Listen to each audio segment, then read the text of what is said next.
8% की गिरावट पर शुरुआत की है डिक्सन टेक ने। नतीजे इसके अच्छे आए थे, लेकिन यह कि थोड़े से बड़े टिकट साइज वाला शेयर है, चला बहुत अच्छे से है, मतलब मल्टीफोल्ड रिटर्न्स करके दिए हैं डिक्सन टेक ने। चंदन जी, इस गिरावट का इस्तेमाल क्या खरीदारी के लिए करना है? बिल्कुल, देखिए डिक्सन पे तो हम खरीदारी की सलाह यहाँ पे देना चाहते हैं और इनफैक्ट पिछले कुछ दिनों से देखिए तो ऊपर में सप्लाई आ रही है। आज स्टॉक 7% करेक्ट हुआ है, तो मेरे हिसाब से थोड़ा और डिप का वेट करें। अच्छा स्टॉक है, बट पहली बार 50 डे एक्सपोनेंशियल मूविंग एवरेज के नीचे संभलने का प्रयास कर रहा है। तो ये पिछले काफ़ी महीनों से, काफ़ी दिनों से 50 दिन के मूविंग एवरेज के नीचे नहीं गया था। गया था तो भी रिकवर हुआ, बट आज वापस उसके नीचे होल्ड कर रहा है। तो थोड़ा वेट एंड वॉच करें। मेरे हिसाब से 15,750 एक मेजर सपोर्ट है। उस सपोर्ट को ध्यान में रखें, अभी फिलहाल जल्दबाजी नहीं करें।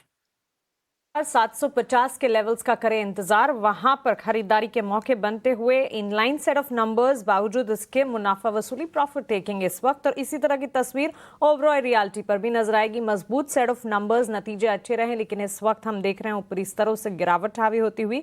कह सकते कि प्रॉफिट बुकिंग का सिनेरियो यहाँ पर। L&T फाइनेंस और MCX दोनों के भी नतीजे आए थे और आज केईआ Industries, Dalmia Bharat, ICICI Prudential और इंडिया मार्ट इंटरमेश, 4 F&O वायदा बाजार से जुड़ी कंपनियां हैं जिसके नतीजों पर फोकस रहेगा और नतीजों से ठीक पहले कॉशियस आउटलुक इन स्टॉक्स में नजर आ रहा है आज। लेकिन सेंसेक्स की वीकली कॉन्ट्रैक्ट्स की एक्सपायरी भी है, तो इस पर भी नजर रखनी है। और स्टॉक स्पेसिफिक बाजार की चाल को अगर आप देखें, मेजर कॉन्ट्रीब्यूटर्स की सूची में इस वक्त इन्फोसिस, ITC, अल्ट्राटेक सीमेंट, सन फार्मा और अपोलो हॉस्पिटल, यानी कि सीमेंट प्लेयर्स हैं, फार्मास्यूटिकल स्पेस और साथ ही टेक एंड कुछ हद तक कंजम्पशन है जो कि बाजार को संभालने का काम कर रहे हैं। सेक्टर स्पेसिफिक बाजार में किस तरह की तस्वीर नजर आ रही है इस वक्त? Pharma, IT, auto, FMCG, metal, ये सेक्टर्स में अच्छा खासा एक्शन है। एनर्जी, PSU बैंक का बकेट और रियल एस्टेट सेक्टर में कमजोरी के साइंस नजर आ रहे हैं। तो जहां फार्मा में आउट परफॉर्मेंस है, फार्मा, हॉस्पिटल, डायग्नोस्टिक से जुड़ी कुछ कंपनियां लेकर आते हैं। अपोलो हॉस्पिटल शुरुआती तेजी देखने को मिली। इप्का लैबोरेटरीज, बायकॉन, सिप्ला हरे निशान के साथ ट्रेड करते हुए नजर आएंगे। निफ्टी फार्मा इंडेक्स में भी मजबूती का ट्रेंड। तेजस, गुड मॉर्निंग, कैसे देख रहे हैं hospital, diagnostic, pharma, laboratory space को आप?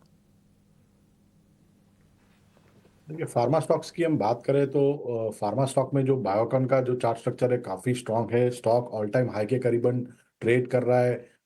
395 का इसका एक जो प्रीवियस रिसेंट स्विंग हाई था वो भी क्रॉस कर दिया और आज वो लेवल के ऊपर सस्टेन कर रहा है। तो मुझे लग रहा है कि ये स्टॉक में एक जो तेजी है वो बरकरार रहेगी और बाय ऑन डिप्स की रणनीति रखनी चाहिए स्टॉक में।